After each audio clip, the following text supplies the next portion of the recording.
Hello बच्चों, चलिए आज की क्लास को स्टार्ट करते हैं। आज इस क्लास में हम लोग पढ़ेंगे पराशरण दाब किसे कहते हैं। तो देखिए पराशरण दाब किसे कहते हैं। पीछे बताए थे पराशरण किसे कहते हैं। जब हम किसी दो विलयन को अर्धपारगम्य झिल्ली से अलग करते हैं, एक की सांद्रता अधिक है और एक की सांद्रता कम है। मतलब यहाँ पे ऐसा विलयन लिए हैं, एक तनु है और एक सांद्र है, या ऐसे कह सकते हैं। इसमें ले लेते हैं शुद्ध विलायक। यहाँ पे शुद्ध विलायक ले लिए, शुद्ध विलायक मतलब पानी ले लिए, और इधर ले लेते हैं विलयन। विलयन का मतलब पानी में कुछ मिला दिए हैं, जैसे विलेय पदार्थ घोल देंगे तो विलयन बन जाएगा। तो इधर जो है विलयन है और इधर शुद्ध विलायक। अब बीच में जो लिए हैं ये है अर्धपारगम्य झिल्ली। अर्धपारगम्य झिल्ली, ये अर्धपारगम्य झिल्ली है। तो जब भी हम विलयन को शुद्ध विलायक को अर्धपारगम्य झिल्ली से जब अलग करते हैं, तो शुद्ध विलायक के जो कण है विलयन की ओर गति करने लगते हैं। इस गति को ही परासरण कहते हैं।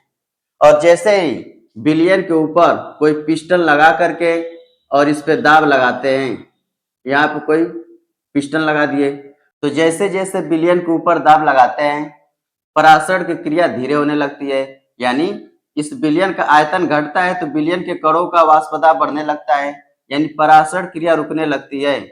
और धीरे धीरे दाब को इतना बढ़ा दिया जाए कि परासरण क्रिया रुक जाए, यानी जो विलायक के कण विलयन की ओर जा रहे थे या जाना बंद हो जाए। तो परासरण क्रिया को रोकने के लिए विलयन के ऊपर जो प्रेशर लगाते हैं, जो दाब लगाते हैं, उसी दाब का नाम है परासरण दाब। इसी को कहेंगे परासरण दाब। अगर पूछे परासरण दाब किसे कहते हैं, तो इसके परिभाषा में बताना पड़ेगा कि जब भी हम विलयन और विलायक को अर्धपारगम झिल्ली द्वारा पृथक करते हैं, तो विलायक के कण विलयन की ओर गति करने लगते हैं। और इस परासरण क्रिया को रोकने के लिए विलयन के ऊपर जो दाब लगाते हैं, उस दाब को ही परासरण दाब कहते हैं। इसका परिभाषा लिख देते हैं।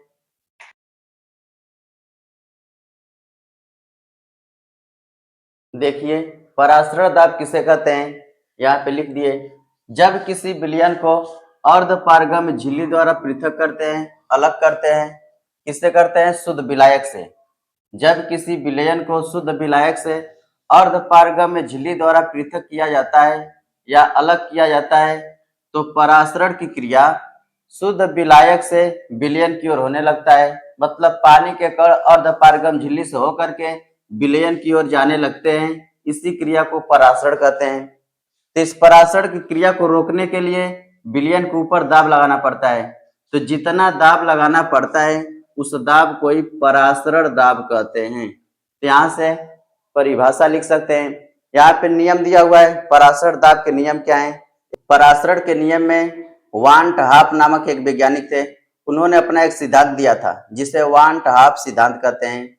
तो यहाँ पे चार्ल्स वान हाफ सिद्धांत और बायल वान हाफ सिद्धांत, ये दोनों सिद्धांत देखेंगे। इसके बाद एक समीकरण बनाएंगे, दोनों के नियम को कंबाइन करके एक समीकरण लिखा जाता है और उसी समीकरण पे सवाल लगाया जाता है।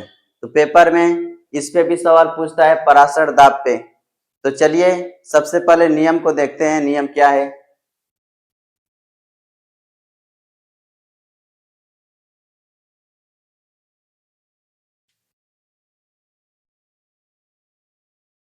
ये परासरण दाब का नियम है। एक वैज्ञानिक है वान हाफ, इन्होंने बताया था अगर कोई तनु विलयन है तो उसमें विलेय के जो कण होते हैं वह अनियमित गति करते हुए इधर उधर बर्तन की दीवारों में जाके टकराते हैं। तो जैसे गैस के कण अनियमित गति करते हैं, ऐसे ही विलेय के कण भी अनियमित गति करते हैं। तो इनके सिद्धांत को कहा गया है तनु विलयनों का सिद्धांत। ये सिद्धांत तनु विलयन पे दिया गया है। यानी तनु विलयन में विलेय के कण होते हैं वह गैस की तरह व्यवहार करते हैं।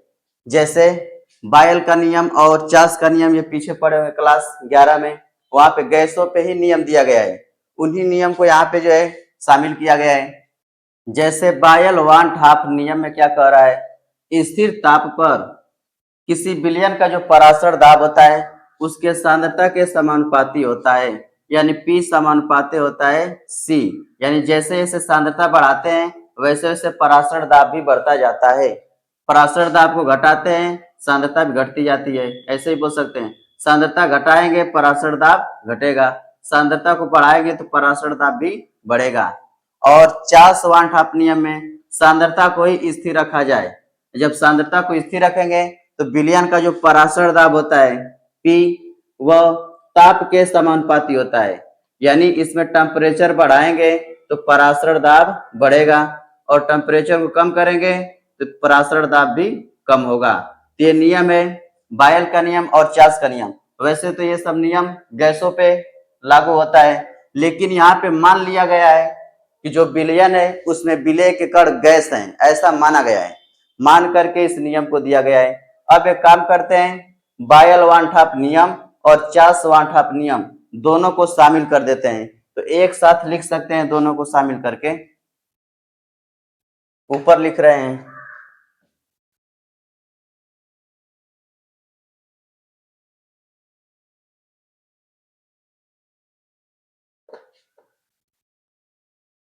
सामान्य विलयन समीकरण, सामान्य विलयन समीकरण। अब विलयन का एक समीकरण लिखेंगे तो इधर देखिए दोनों तरफ जो है पराशर दाब दिखाई दे रहा है, तो इधर P लिखा जाएगा और समानुपाती C को और T को एक तरह लिख देंगे, मतलब एक और लिख देंगे, यानी लेफ्ट में दिखाई दे रहा है P, तो दोनों एक ही है तो एक ही बार लिखेंगे और C को T को एक साथ लिख देंगे। यहाँ पे हो जाएगा P समानुपाती CT, P समानुपाती CT हो गया। इसका मतलब क्या है, P है पराशर दाब, C है सांद्रता और T है परम ताप, ऐसे बोल सकते हैं।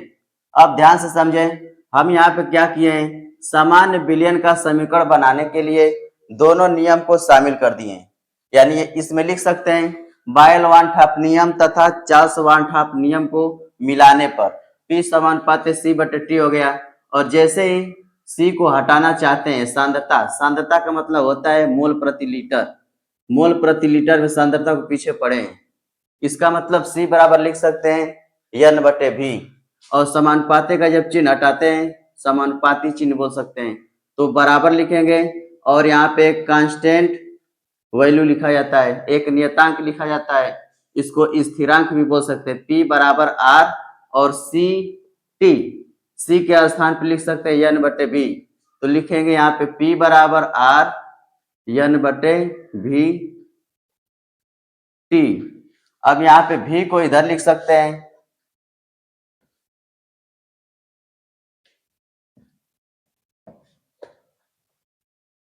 V को जब इधर लिखेंगे तो हो जाएगा PV बराबर NRT।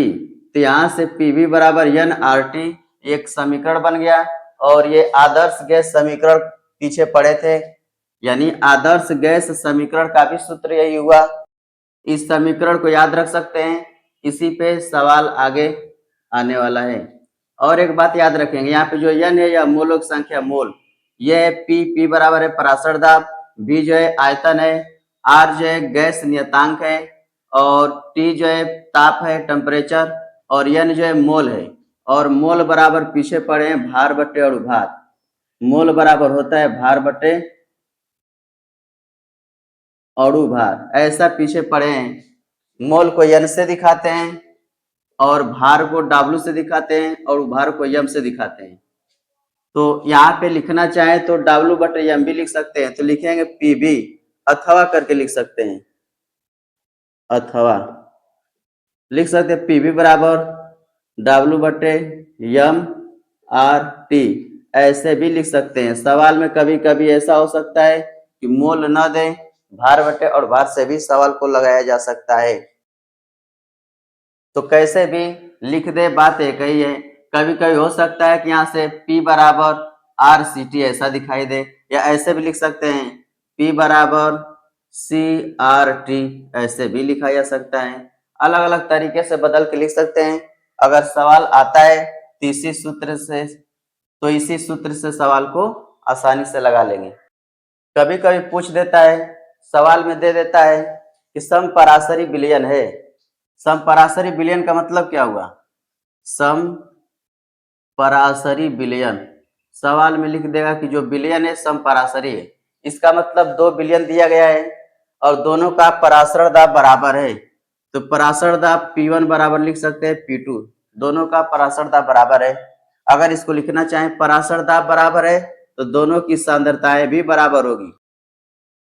तो समपराशरी का मतलब यही हुआ, यानी पीछे ये पढ़े थे P समानुपात C होता है, सांद्रता बढ़ाते हैं तो पराशर दाब बढ़ती है, दोनों का संबंध है। तो इसका मतलब ये है कि जितना पराशर दाब होगा पहले का उतना ही पराशर दाब दूसरे का है, जितनी सांद्रता पहले वाले विलयन की है उतनी सांद्रता दूसरे वाले विलयन की है। यहाँ पे 2 होना चाहिए, C1 बराबर C2 और C बराबर बताए N/V होता है। इसको लिखना चाहें तो लिख सकते हैं N1/V1 बराबर N2/V2, ऐसे लिख सकते हैं।